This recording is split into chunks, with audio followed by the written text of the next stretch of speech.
Be witnesses of joy, be messengers of joy.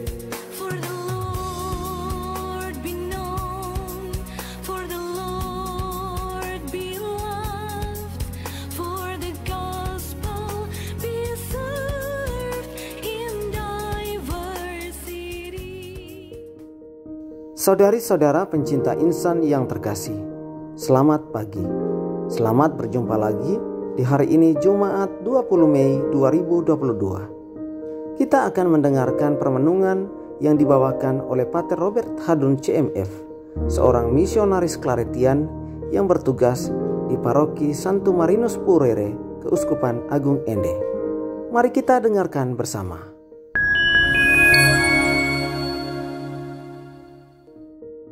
Saudara-saudari pencinta insan terkasih, selamat pagi dan selamat bertemu. Pada hari ini kita merenungkan satu tema yang sangat penting dari wejangan perpisahan Tuhan Yesus dengan murid-muridnya, yaitu tema kasih. Tuhan Yesus sendiri menyebut tema ini sebagai suatu perintah baru. Aku memberikan perintah baru kepada kamu, yaitu supaya kamu saling mengasihi sama seperti aku telah mengasihi kamu. Yohanes bab 13 ayat 34. Sebagai sebuah wejangan perpisahan, tentu saja Tuhan Yesus ingin agar para murid mengingatnya dengan baik perintah ini dan kemudian melakukannya dalam hidup sehari-hari. Tuhan Yesus ingin agar kasih harus menjiwai kehidupan para pengikutnya.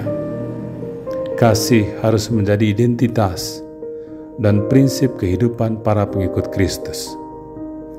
Kasih yang dimaksudkan adalah seperti kasih yang dimiliki Kristus sendiri, yang bahkan memberikan nyawanya bagi kita.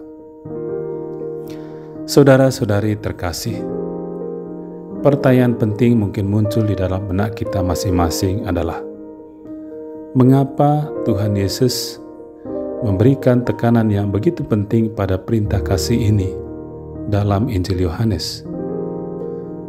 Apakah perintah kasih ini memang sungguh-sungguh dijiwai oleh para pengikutnya, sehingga Tuhan Yesus ingin agar kasih hidup terus di dalam komunitas Kristiani? Rupanya tidak demikian. Membaca seluruh Injil Yohanes, kita dapat mencium aroma konflik yang menjadi latar belakangnya. Ada konflik dengan kelompok yang disebut Gnostik. Ada konflik dengan orang-orang Yahudi yang mengakibatkan mereka dikeluarkan dari komunitas Yahudi kira-kira pada tahun 90 Masehi. Ada juga konflik dengan kelompok murid-murid Yohanes Pembaptis dan lain-lain.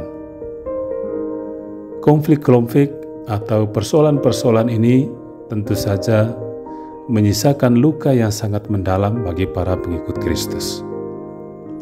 Konflik bisa memicu persoalan-persoalan lain dalam kehidupan sehari-hari. Konflik bisa juga melunturkan iman. Konflik bisa memecah belah satu sama lain. Saudara-saudari terkasih, Santo Yohanes dalam Injilnya ingin menyampaikan sebuah pesan bahwa cinta kasih yang termuat dalam perintah kasih itu harus menjadi solusi bagi jemaat Kristiani dalam menyelesaikan konflik atau persoalan yang ada. Dengan cinta kasih, jemaat bisa memaafkan, saling memaafkan satu sama lain. Dengan cinta kasih, jemaat bisa saling mengampuni. Dengan kasih, konflik dapat diatasi dengan baik.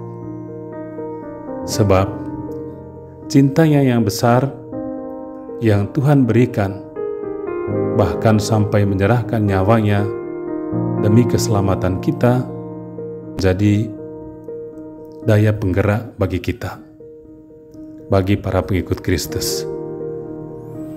Karena itu seorang pengikut Kristus harus memiliki roh yang sama yang dimiliki oleh Tuhan Yesus sendiri di dalam berbagi kasih.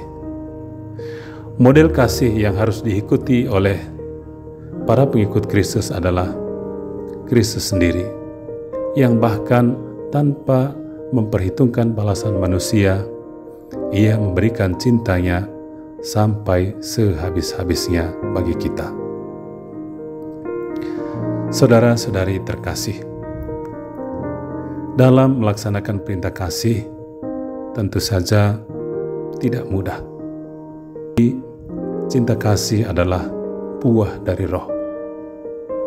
Roh yang selalu mengajari kita untuk bertindak di dalam kasih.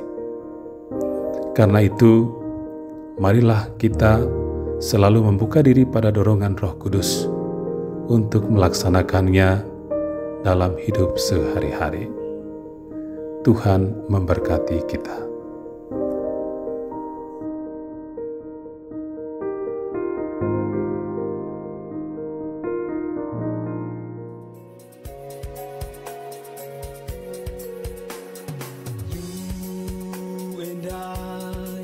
We are here